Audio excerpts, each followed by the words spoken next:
Escuela del Distrito Educativo 03-04 de Baní, provincia Peravia, hubo que trasladarlo de urgencia a un hospital tras sufrir un ataque de pánico porque supuestamente vieron al diablo. Eso no sería un ataque de pánico.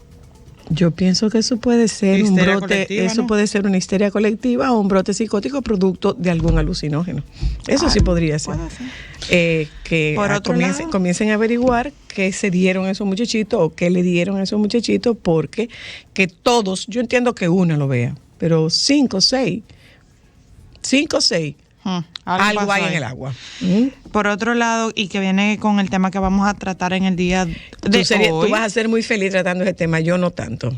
La Judicatura turca ha decretado el ingreso de prisión preventiva de 54 personas en el marco de una investigación que busca depurar. Espérate, porque vamos a llegar. Te voy a explicar por qué son 54. Depurar responsabilidades por el derrumbe de edificios de los terremotos que asolaron el sureste de Turquía el pasado 6 de febrero, informó este viernes la prensa turca. El Ministerio de Justicia turco, Bekir Bosak, señaló que se está investigando un total de 245 sospechosos, de los que 54 han sido ingresados en prisión preventiva, 47 están en libertad bajo control judicial y 27 están provisionalmente detenidos. Bosak prometió que la justicia actuaría de forma exhaustiva contra quienes pudieran tener responsabilidades en los derrumbes. Ojo, todavía siguen investigando. Y apareciendo gente. Eso es milagroso. El ingeniero Leonardo Reyes Madera, estructuralista. Ingeniero sismo resistente.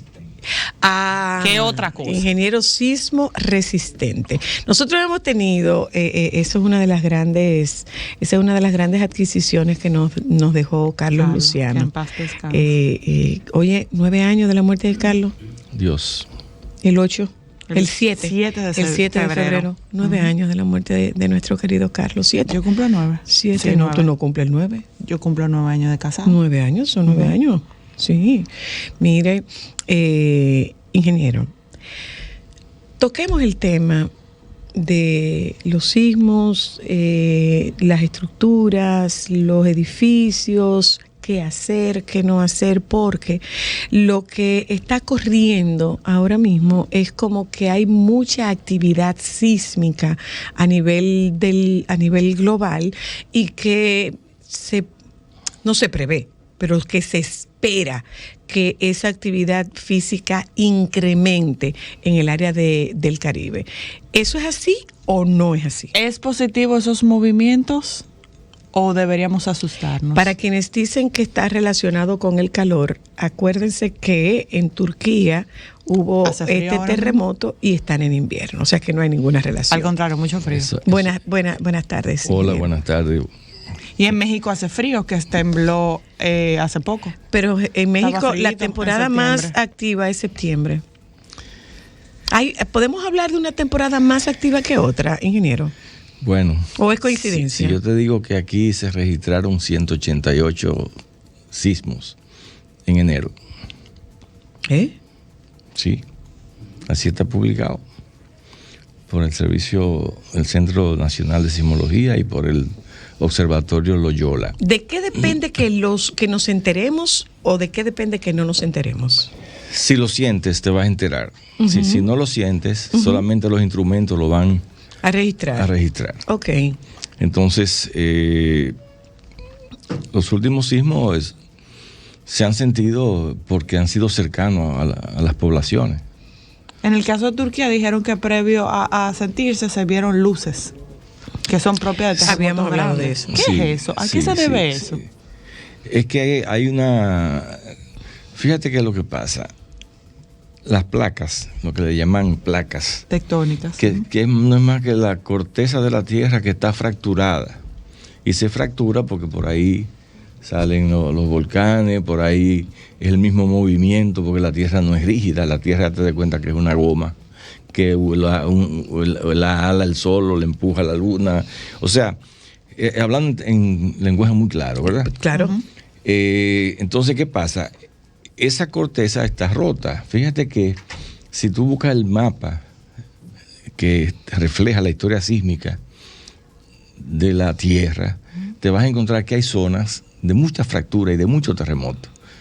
Hay otras zonas que casi no tienen terremoto. Que no se Entonces, mueven. esos bordes son los que se han utilizado para definir lo que le llaman placas, que es una zona que se mantiene bastante rígida, con muy poca actividad sísmica, con relación a las otras. Okay. Esas zonas son zonas de contacto y se van moviendo una en una dirección, Una se mete otra en otra dirección. La más fuerte se mete por debajo de la más pequeña, o sea, de la más débil. Y nos encontramos con esa interacción constante. Uh-huh. Nosotros, por ejemplo, nos vamos moviendo. Cuando digo nosotros, háganse de cuenta que el Mar Caribe y las islas que están en el Mar Caribe, okay, nos van empujando desde el Pacífico, a través de la placa de Cocos, hacia nos van arriba, empujando hacia el este-noreste, a 2 centímetros por año. Entonces, ¿qué significa eso? Tú tienes materiales en contacto, pero tienes un Atlántico en el norte, una placa, que es enorme. ¿Cómo tú empujas el Atlántico? Por eso tú ves que se forma el arco de las Antillas Menores. Okay. Pero abajo tenemos América del Sur. Uh-huh. Entonces, como tú, una plaquita pequeñita, empujas a América del Sur. Entonces, tanto el Atlántico como Suramérica se van metiendo por debajo de nosotros. Porque vamos empujando, pero son mucho más grandes, mucho más fuertes, como tú decías, y va penetrando por debajo de nosotros. Si nos ponemos a ver la fosa de Milwaukee, esa gran fosa que está al noreste de la isla, entre Puerto Rico y nosotros, y Samaná, esa franja de ahí tiene entre 8 y 10 kilómetros de profundidad. Wow. ¿Eso es mucho o es poco? No, eso es mucho. O sea, dejamos de tenerle miedo a la fosa de Milwaukee. Sí, porque sí, yo recuerdo de pequeña. Yo recuerdo de pequeña que había dos zonas que no se mencionaban sin que entráramos en pánico. Y era el Triángulo de las Bermudas y la fosa de Milwaukee. Que no vamos a hundir en la fosa de Milwaukee. No podíamos hablar de eso. Pero ¿qué pasa? La fosa lo que está haciendo es levantando la isla. Porque está penetrando por debajo, se está metiendo por debajo. Uh-huh. Y si te pones a ver, los terremotos que registramos en la zona de Higüey andan por los 275 kilómetros de profundidad. Ok. Entonces esos son terremotos que nadie lo siente. Que no se sienten. Pero esa fosa está en movimiento. Pero son producto de la colisión, del choque entre una placa y otra, porque la de nosotros, el Caribe va desplazándose horizontalmente. Hay horizontales y verticales, van en muchas direcciones. Hay varias direcciones. Yo te dije que este programa era para ellos. Ay, sí, yo. Señores, hasta la espalda me está dando. No, mira, a mí me gusta mucho. O sea, a mí me gusta mucho. No estoy aquí, sigue. Yo soy nerva. No, porque yo le estaba escuchando. No me cabe la menor duda. Lo que pasa es que esas son cosas que a uno en el colegio se le dan como muy superficiales, a menos que a ti te guste de National Geographic, programas de eso que te explican un poco, pero uno no tiene conocimiento básico ni de si es bueno que se mueva, si es malo, o sea, y ese le voy a hacer una pregunta. Esas zonas de esas placas, porque nosotros tenemos varias placas o zonas, como usted dijo, como la fosa de Milwaukee, cercanas a nosotros. Y la fosa de los muertos aquí al sur de la capital. Es importante, es bueno que se muevan, que no se muevan, que liberen energía, o es peor cuando durante muchos años no se mueven, acumulan energía y de repente viene un sismo grande. Y pasan muchos años sin moverse realmente. Mira qué pasa. Te voy a poner un ejemplo. La falla septentrional. Uh-huh. Esa pasa. Esa es la que no pasa entera a nosotros. Esa va desde Montecristi hasta Samaná. Tú puedes trazar una línea recta. Hay un par de investigadores, o sea, hay gente del Servicio Geológico Nacional que ha hecho lo que le llaman trincheras. O sea, han descubierto la franja. Entonces hacen unas excavaciones para estudiar a través de un método que se llama carbono 14, qué cantidad de años hace que se mueva. Eso es lo que sacan como una bala del cantidad hace que se mueva o que no se mueve. Sí, entonces ponen unos sensores, van tomando información, y uno de ellos dicen que esa falla tiene 800 años que no se mueve. Si tú dices 800 años por 2 centímetros por año, estamos hablando de que se ha acumulado una energía de 16 metros. Es decir, que se ha ido moviendo 16 metros En 800 años. Sin que se haya generado rotura. Ok. Pero ¿qué pasa? Hay otros que dicen no, son 375 años que hace que no se mueve, pero multiplícalo por 2, son 7,5 metros. Entonces cualquier cosa que se rompa ahí va a ser un terremoto estimado entre 7.5 o más. Porque el del 46 fue 8.1 en Miches. El que generó el tsunami en Matanza. Ok. Ahora bien. Eso está lejos. Sí. No, Entonces, por ahí no. Entonces, ¿qué pasa? Por el mar, Miches, por el mar lejos. no, por el Claro mar no. que sí. No, tanto. No. De Miches a O sea, Matancita, ¿de lejos? Sí, pero... Pero sí, pero mamá. Sí, pero depende por dónde los recorramos. Un terremoto, y en ese tiempo, un terremoto 8.1 en el mar, en una zona de subducción, hay una zona del mar que baja. Muy bonito el término. Viene, Se me murió el mío. En español eso sería. Una zona de no sé qué cosa. Subducción. Eso es. De penetración, o sea, cuando una zona, una placa se mete por debajo de la otra. Pero ¿qué pasa? También hay un movimiento horizontal, que es el empuje de nosotros, de 2 centímetros por año, contra el opuesto de la placa del Atlántico. Entonces, ¿qué es lo que sucede? Es muy fácil. Los materiales acumulan elásticamente energía de deformación. ¿Qué significa eso? Tú coges una gomita y la vas jalando, tú la sueltas y ella se recupera. Pero de tanto alarla, se va a romper, pierde tensión. Cuando se rompe, porque llegó al límite de rotura. Pero viene con fuerza para atrás. Entonces ahí se produce la liberación de energía y se genera el terremoto. Ese es el concepto clásico que tú lo acabas de definir. Se llama teoría del rebote elástico. Con esa fuerza con la que va para adelante. Entonces va acumulando energía hasta que se libera. Tú no sabes. Tenemos 375 u 800 años. Pero el terremoto fue en el 40 y pico. En el 46. En el 46. Y a partir de ahí nosotros pero él habla de fallas diferentes, porque él habló de la de septentrional, que es la de los 300 a los 800, pero la del terremoto de Miches es otra. Te estoy diciendo de una nerda. ¿O me equivoqué? Digo, ella se dijo nerda, yo no. Ay, yo sé, a mí me encanta.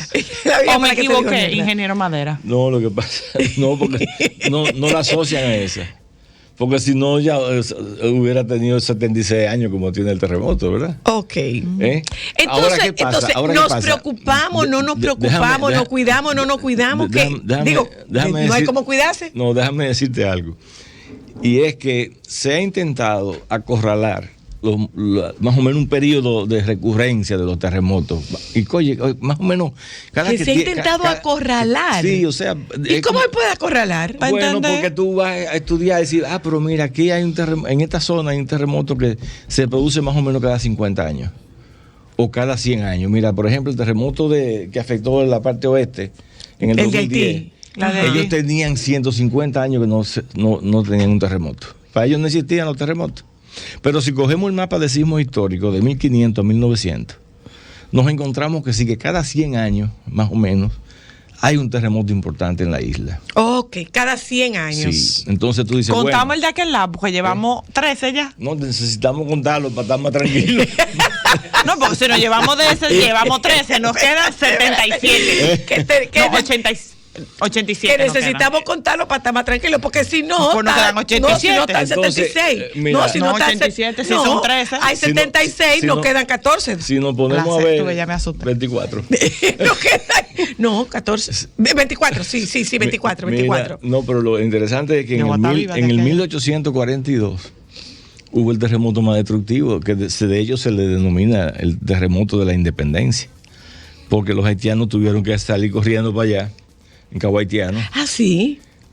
Ahí hubo tsunami, y hubo más de 6,000 muertos en ese terremoto. Y en esa población, 6,000 muertos. Sí, debe haber sido la isla entera. En aquel entonces. Debe haber sido la isla entera, 6,000 muertos. Entonces luego viene, 102 años después, viene el del 46. O sea, en 1946. Ok. Aquel fue en 1842. Vamos a actualizar. Ahí hay 14 años. Vamos a actualizarnos a la fecha, al día de hoy.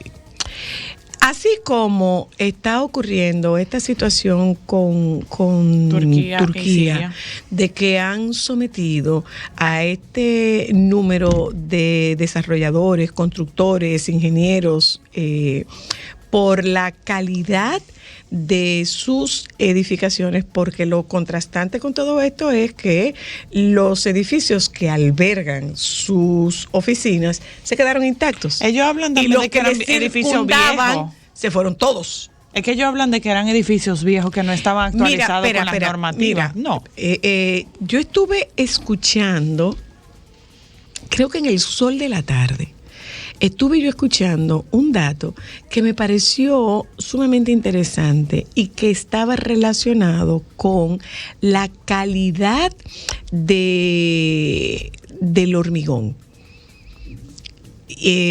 Hablaba de que, o sea, eso, yo no sabía que eso se mandaba a desarrollar y que te mandaban y que tú tenías como un gradaje, si pudiéramos. Sí, una resistencia específica. Entonces, como se está construyendo hoy en día, que son construcciones, digamos que más modernas, son realmente construcciones sismoresistentes. Hablaban de lo que pasa con México, por ejemplo, que se balancean las edificaciones. Entonces, nosotros, ¿cómo estamos en ese sentido? Porque como que de repente donde nos fijamos es en las edificaciones públicas, en las escuelas, y con este último temblor creo que hubo algunas fisuras en algunas edificaciones. Sí, mira, te lo voy a resumir en tres partes. Número uno, Turquía ya en el 2009 ha tenido un terremoto que le costó 17,000 muertos. Este va a llegar a 100 fácilmente. Qué pena. Porque lo que sobreviven son menos, están ahí, menos, pero claro. Cuando tuvieran sumar los muertos y los que se quedaron dentro de los escombros, ya ahí no se sabe. Entonces, en el 2009, nosotros estábamos trabajando el Código Sísmico Dominicano, o sea, la adecuación, porque nuestro código era de 1979. Ha cambiado mucho. Entonces, ahí fue donde se dio a conocer en principio, y la ingeniería sísmica puso toda su observación en el efecto de piso suave, que fueron como colapsaron los edificios otra vez en Turquía. ¿Qué es piso suave? Son estos edificios que tú tienes abajo, locales comerciales, y entonces arriba tienes un montón de apartamentos y ese tipo de cosas que si no se conciben adecuadamente, todo el peso cae sobre las columnas, sobre los elementos verticales, que es como un palillito para el peso. Y entonces se te mueve el edificio como un todo arriba y la parte más débil es la que colapsa. También y por ende colapsa todo lo otro. También se puede presentar ese caso en los edificios que tienen los estacionamientos en el primer piso. Ámbar. También. No, casi todos los edificios. Pero ¿qué pasa? Nosotros en ese momento penalizamos en el reglamento dominicano el uso de ese fenómeno, porque ya lo habíamos acabado de conocer en Turquía. Entonces, ¿lo parqueo en el primer piso? Tú lo quieres hacer. Tú lo quieres hacer. Claro, tú lo quieres hacer. ¿Son soterrados? Bajo techo, perdón. Tú lo quieres hacer, entonces tú vas a tener que aumentar la fuerza sísmica. Igualmente limitamos las dos líneas de resistencia, o sea, las dos filas de columnas que estamos viendo hoy, que se están haciendo aquí todavía. Se penalizó también el efecto de las famosas columnas cortas, que fueron las que rompieron las escuelas en Puerto Plata. Todo ese tipo de cosas está penalizado en el reglamento R-001. Ahora bien, sobre el otro aspecto, no es solamente en Turquía. En el terremoto de México, de Chile, hubo más de 1,000 edificios que hubo que demoler. La gente salvó la vida, pero también hay demandas hacia los constructores, porque sencillamente tú dices, bueno, es que no es suficiente que tú me hagas un edificio para que yo salve la vida, entonces ¿en qué voy a vivir después? Y cuando tú tienes que tumbar 1,000 edificios, multiplícate esos edificios por 50, apartamento y por 5 personas mínimo en ese apartamento. ¿Dónde tú vas a meter 1 millón, 2 millones de gente? De hecho, había una señora que hoy estaban entrevistando en un noticiario, creo que fue en Voz de América, que lo vi anoche, que decía que agradecían todo lo que estaban recibiendo, pero que necesitaban dinero. Porque no tenían de qué vivir, porque lo habían perdido absolutamente todo. Entonces, ya no es solo que me den comida, que me den ropa. Y una de estas señoras decía que realmente estaban desesperados, locos por volver a su casa. Entonces, tú desde fuera te pondrías en la posición de caramba, pero qué inconforme, porque tú estás viva, sí, pero no tiene nada de malo que yo aspire a tener un techo que me cobije. Y esa realidad tiende a un cambio radical de la filosofía de diseño sísmico. Ok. O sea, antes se decía... ¿Y cuánto tiempo tomaría esa filosofía? No, imagínate, ahora mismo, ¿qué es lo que hemos hecho hasta ahora? Que si el terremoto dice que tú tienes que aplicarle a tu casa 100, una fuerza de 100, el código dice, no, aplícale, el código de otro país dice, no, aplícale 10 nada más, que no hay problema. Nosotros te decimos, no, aplícale de los 100, aplícale 45. Nosotros bajamos también ese nivel para poder aumentar la fuerza. ¿Por qué? Porque sabemos cómo construimos y sabemos la mano de obra que tenemos. ¿Qué quiere decir eso, ingeniero? Que somos más conservadores. O sea que en lugar de dividir entre 10, nosotros te vamos a dividir como mucho entre 5.5. Porque se supone que esa diferencia, tú vas a construir un edificio que va a ser capaz, como tú decías ahorita, de moverse para acá, de moverse para allá. El tuyo se mueve. Y ese movimiento... Que es correcto, el movimiento de los edificios. Sí, va a hacer que se disipe energía. Entonces, ese movimiento va a absorber la diferencia del terremoto que tú no le aplicaste. Una pregunta. ¿Cómo se evalúa el edificio? Espera, antes de eso, una pregunta. Pero qué destino tan grande. No, es que él está diciendo algo para que la gente lo entienda. Por ejemplo, yo que soy visual. La capacidad de un movimiento, de un edificio moverse, por ejemplo, como una ola, que crea como una onda, versus el que no se puede mover, es lo que hace que se pueda caer o no. ¿La rigidez o la flexibilidad? Exacto. Ese es un tema que se desarrolló bajo el concepto de que si tú tienes un suelo blando y pones un edificio flexible, puede pasarte lo que le pasó a México en el 85, que entró en resonancia y se cayeron miles de edificios. Okay. ¿Por qué? Porque el terremoto produce una serie de ondas y eso te da a ti una frecuencia de esas ondas. O sea, te da lo que la gente llama un periodo. ¿Qué pasa? El terremoto de México en el 85, a 400 kilómetros de México, tenía un periodo fundamental de 2 segundos. El periodo no es más el tiempo que tarda una vara en ir de un lado a otro y pasar por el mismo punto.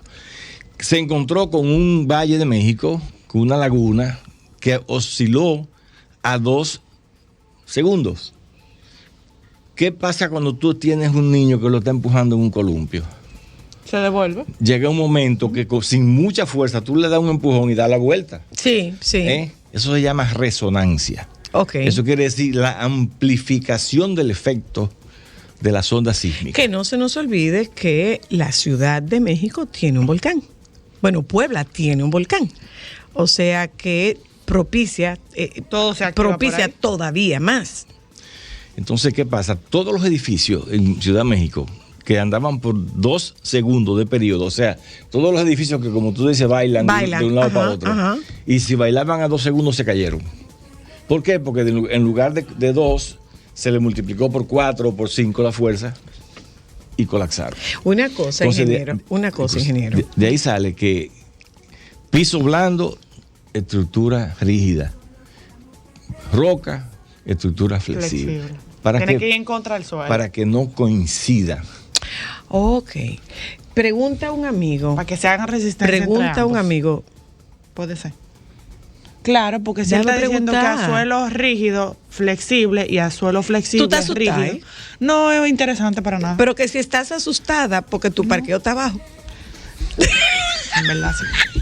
Uno no sabe dónde la va a coger. Eso es otra cosa. Suponemos yo que un temblor de tierra un piso 4, nos va a agarrar. Estoy más o menos cerca de arriba, pero si me agarra entrando al balcón. Ok, no sé. La pregunta, ingeniero, ¿para arriba o para abajo? ¿Para arriba o para abajo? Ok, adentro o afuera de la casa. ¿Y cómo se evalúa un edificio que ya está construido? No, yo lo voy a decir que va a ser por mi casa. Reyes Madera, sígalo en Twitter. Ingeniero Leonardo Reyes Madera, sígalo. Y en Instagram también, para que usted tenga la oportunidad de hacer las preguntas que usted quiera hacerle al ingeniero. Su visita no siempre nos resulta cómoda porque es una visita que asusta. La pregunta que me hicieron, ingeniero, espérese un momento. Bueno. La pregunta que dejaron hecha ahí, ingeniero, que cómo, Welby que está preguntando, no la pregunto. Déjame hacer la pequeña pregunta. No, señor. Tenemos que irnos. ¿Cómo se evalúa un edificio ya construido? Además de llamándolo a usted. Le voy a agregar la mía y que va más o menos parecido. Y a lo que está en construcción, ¿puedo pedir certificación de sismo resistencia? Claro. ¿Te va a mudar? Pero, claro no, sí. Pero aquí tú vas a un restaurante y tú deberías tener visible los permisos de salud pública, entonces las construcciones deberían tener esos permisos visibles. O sea, lo primero es que cuando tú compras un apartamento tienes derecho a un juego de planos. Y tú puedes buscar un profesional que te lo revise y te dé su opinión. Y te diga, eso está bien, eso no está bien. Y tú eliges. Pero obligatoriamente tienen que entregártelo. Buen punto. Entonces lo otro es sí. Hay un formulario que tiene la Agencia Federal para Emergencias de los Estados Unidos llamado FEMA P154. Ok. Con ese formulario, tú vas viendo el edificio por fuera, no tienes ni siquiera que entrar, porque hay puntos específicos que denotan algún tipo de vulnerabilidad ante terremotos, porque ya eso viene de la experiencia. Edificios de esta categoría han tenido problemas, de esta categoría han tenido problemas. Entonces tú dices, bueno, ok, no pasó el formulario, eso son 15 minutos. No lo pasó, ¿qué significa? Que te da un aviso, una alerta. Mira, fuera bueno chequearlo un poco más detalladamente. Múdate. Okay. Entonces tú lo chequeas. ¿Se refuerzan los edificios? Claro que sí, aquí se han reforzado muchísimo. Se refuerzan. Mire, y antes de irnos, no, yo eso no se lo voy a preguntar. Sí, yo se lo voy a preguntar. Está en usted, si usted me lo quiere responder, no me lo quiere responder. Ya estamos aquí, pregunta, claro. ¿Qué puede pasar que él lo responda? Hay algunos constructores que no pasan esa prueba. Como hay muchos que pasan. Ok, no, era eso lo que yo quería saber. Si usted me quiere nombrar alguno de los que pasan y alguno de los que no pasan. Está bien. Gracias, ingeniero. No, gracias a ustedes. Tenemos 26 años por un lado y 87 por el otro. ¿De qué lado usted se va? ¿Del 87 o del 90? Yo me voy por el lado de que digo, aún tenemos tiempo. Mientras no llegue el terremoto podemos hacer muchísimas cosas y con la prevención y el refuerzo podemos salvar muchas vidas. Su recomendación entonces es, ingeniero, que se haga esta revisión de los edificios. Claro, esa es su que recomendación. Sí, claro que sí. Gracias. Gracias a ustedes por habernos acompañado en la tarde de hoy. Les invitamos a que se queden con los compañeros del Sol de la Tarde. Que hoy es viernes. Busquen el FEM, ¿oyeron? Hoy es viernes. Un viernes triste para muchos. Muy triste. Muy convulso. Nos juntamos con ustedes el lunes.